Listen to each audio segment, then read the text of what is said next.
there's probably 1,000 different sound waves going through this building right now. Some strong, some very weak. Even waves that will be developed into a picture. And they're here, right now. If we had the right antenna here and the right receiver, you can see it and hear what someone is saying 1,000 miles away.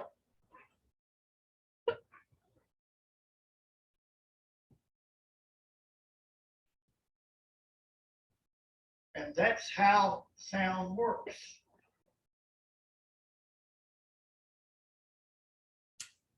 The Spirit works in a whole lot the same way.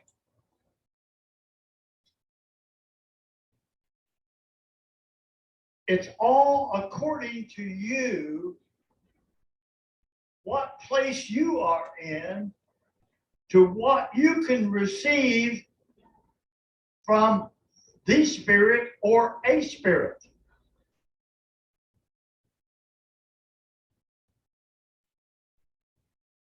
If you've been out drinking and carousing around, well, you're going to be getting some spirits, all right. You're going to hear some spirits. Probably feeling some spirits.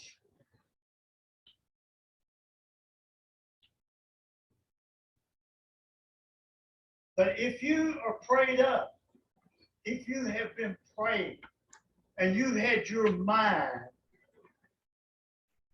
in the right place,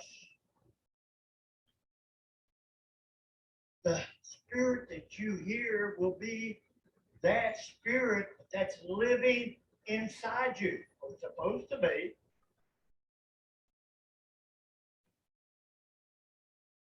I talk and I tell people all the time, I say, you know what? Yeshua told me yesterday such and such. And people will look at me.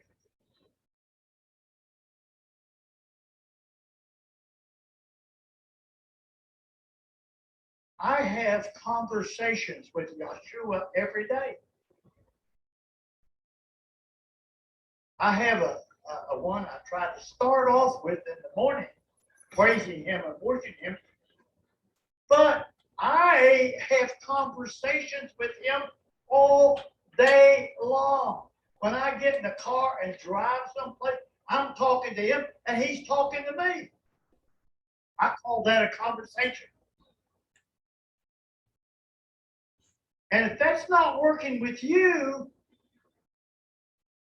you have a problem that you need to try to get fixed. Now, Yeshua himself has come and spoke to me 3 times.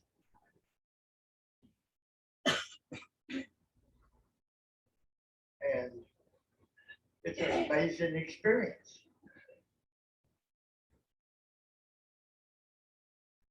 I don't know if I can find it right now or not, but I never could explain it to anybody exactly how that worked until I got to the book of Job. Let me see.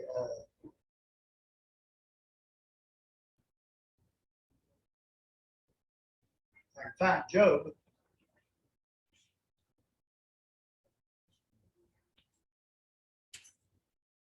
Where are you, Job? Just before Psalms. What page? Just before Psalms. Well, I know that. All right. What is that page? 561. 561.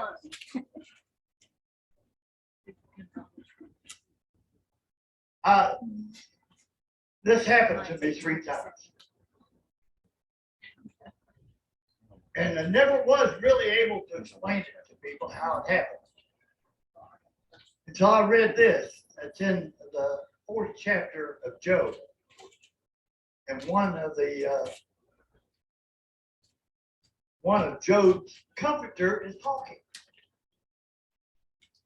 And the 12th verse. Said, now a thing was secretly brought to me, and mine ear received a little thereof. In thoughts from the vision of the night, when deep sleep falleth upon men. I was always right in the middle of the night when this happened.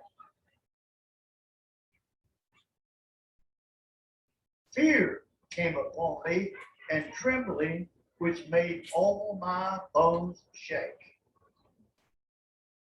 That describes it so well. Then a spirit passed before my face, and the hair of my flesh stood up. It stood still, but I could not discern the form thereof. An image was before my eyes. Couldn't see it. There was silence. Silence, and I heard a voice speaking to me. Happened to me 3 times. Maybe it's happened to some of you.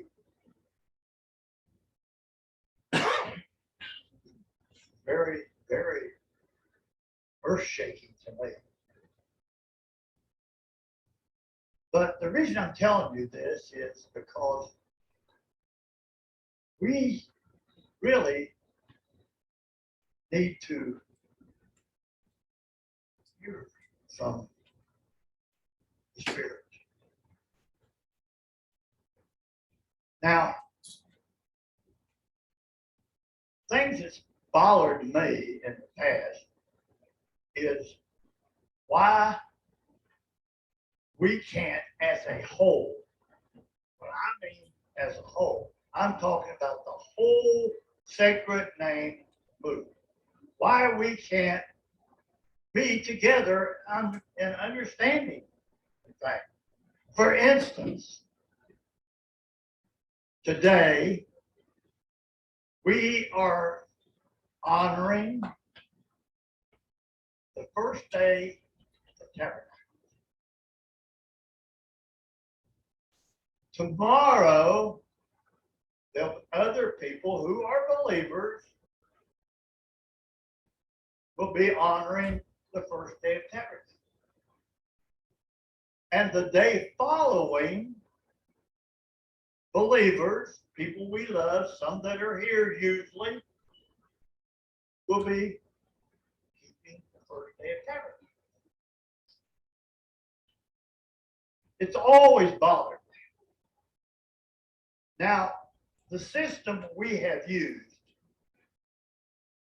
here is when the conjunction of the month occurs. On that day, we always started the month on the next Sunday, the next day. Our brethren, and this, I'm talking 80% probably of the people who are believers. Good people.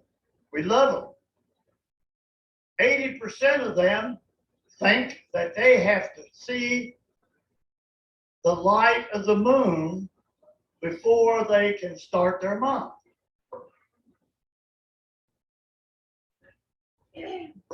Now, I always knew that the month started somehow with the conjunction. But I didn't really know why.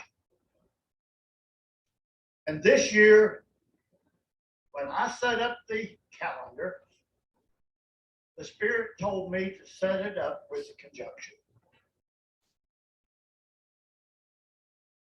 And not wait till the next new one, next Sunday. And I did not know why. But that's what I did back last year.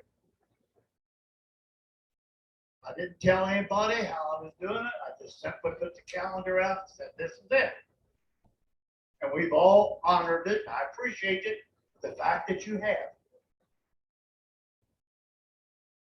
But it bothered me so much, especially one brother that I love dearly, is so deep into this. I call it the Babylonian new moon. I can show you evidence that it started out in Babylon. And Judah, who was there, picked it up. And all of our people who came out of churchianity into the, what I call law keepers, took it from them.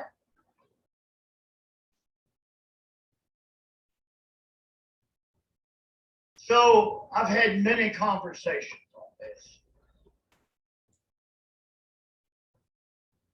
And one day I was having a conversation with Yeshua. And I said, this really bothers me. I see how they have a point. I see that they have a good point in their arguments. And their arguments are, with a new moon, there should be some light. And I said, that makes sense. And he said to me, well, have you ever looked at it?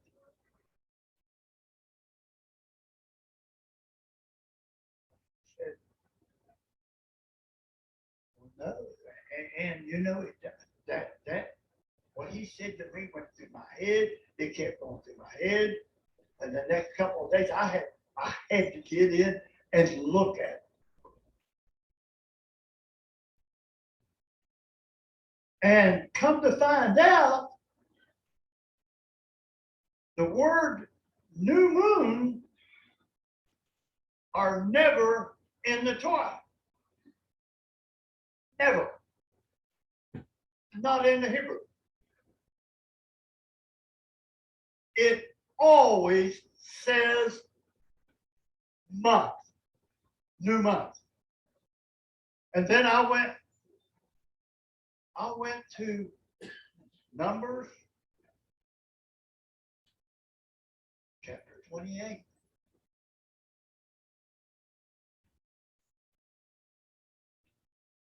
You know, while people are looking this up, I want to tell you something. The conversations I have with Yeshua, he never tells me something, but what he don't give me a scripture for. Never.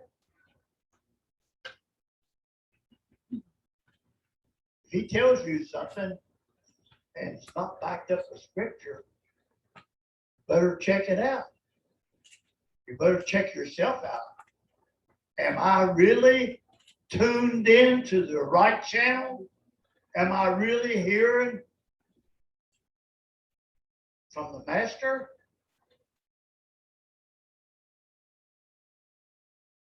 Think about that.